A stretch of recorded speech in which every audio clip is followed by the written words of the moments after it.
Surely there's nobody who can say they're immune to procrastination. Procrastination is something that affects us all.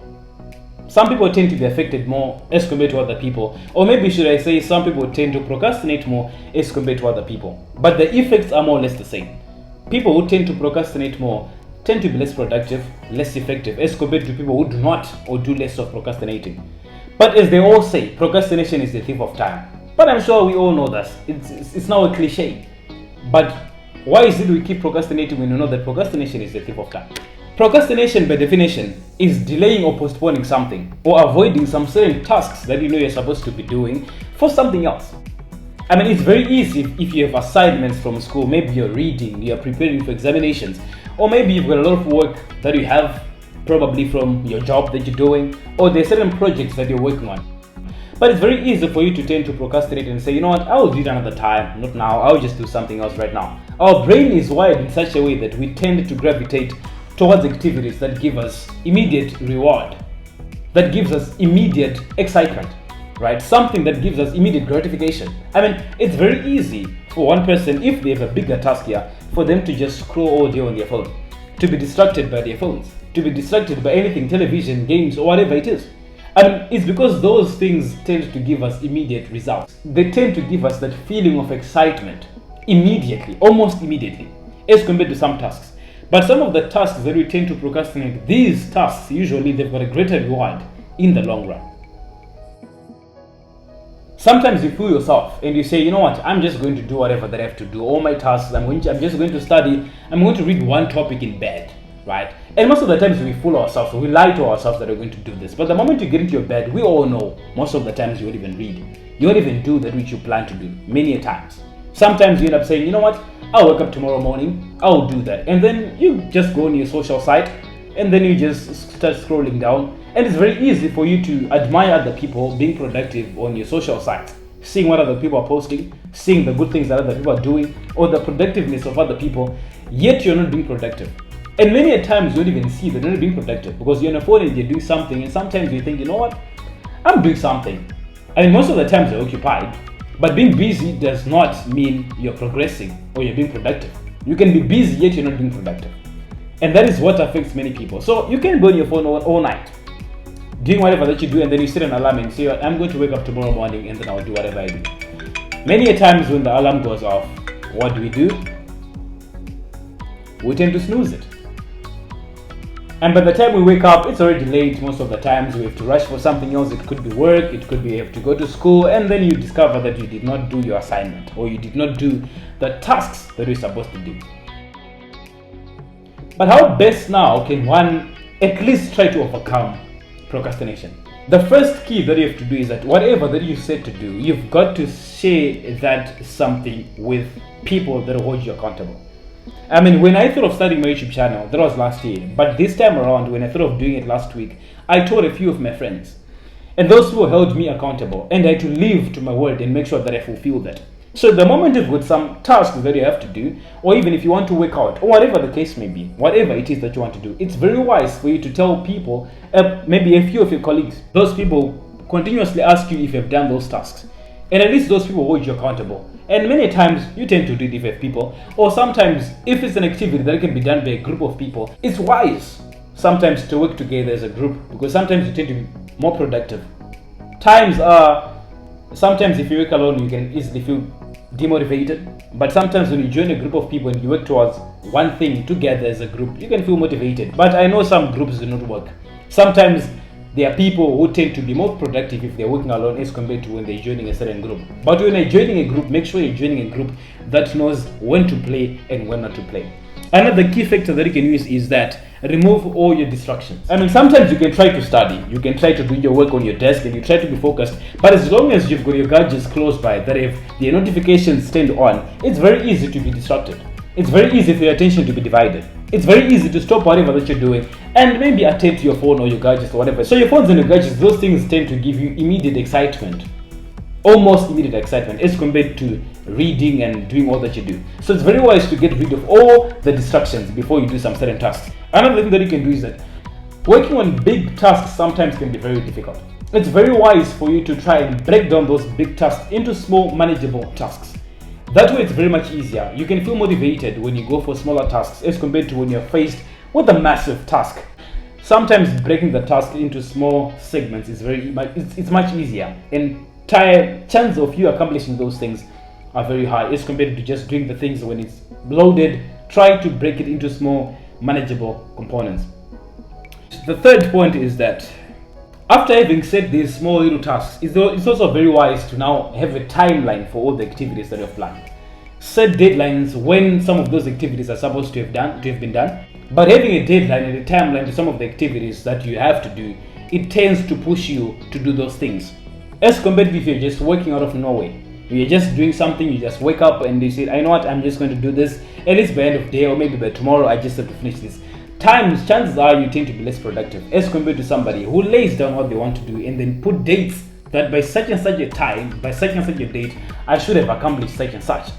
Due dates push you to do things. So it's very wise, and stay true to yourself and respect yourself enough that when you set something and you say by this date I should have accomplished this, by this time I should have accomplished this, and let's stay true to yourself and make sure that you get the work done. When you're working on tasks, always try to make sure that at least you make the tasks more exciting. If you're studying, if you have a lot of topics that you have to cover, at least make your timetable more interesting.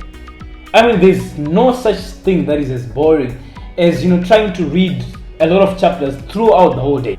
It becomes so boring. At least try to make your timetable very much exciting. Try to break the things down. At least take the breaks regularly. Maybe after 45 minutes, some people say 25 minutes and then they have a 5-minute break. Some people say 45 minutes and then they have a 10-minute break or 15-minute break, whatever that suits you. But always make sure that if it's a timetable, leave slots in between. Don't try to go for 2 hours straight. That can strain you, and most of the times you end up not being productive. You may be sticking on your books, but most of the times things won't be sinking anymore. So it's very wise that when you do something, have free gaps that you give for yourself to just relax, and then you come back to do the tasks. And make sure that those free slots that you put in between, they are not so long. Because if you get too relaxed, it will be very hard again to get back in the mood of doing whatever that you're doing. So make sure that the slots that are in between, they are very small, at least 5 minutes, 10 minutes, 15 minutes at most. But at least just try to play within 5 to 10 minutes of the breaks. But if you make your activities more exciting, it's going to motivate you. Remember, most of the times when you procrastinate, we tend to gravitate towards activities that give us more excitement, that tend to excite us, that tend to give us results immediately. So we just have to work around this trick. What you just have to do is that when you make something so exciting, you feel motivated to go and work towards that particular task, right? Because you know that it's exciting, I've got a break. If you just make it something very much exciting, you will see that you tend to cover more ground as compared to just doing something just straight up and when it's just raw like that. It is also very wise that you have a to-do list. And I would recommend you to do a to-do list, to write your to-do list and plan for tomorrow the day before.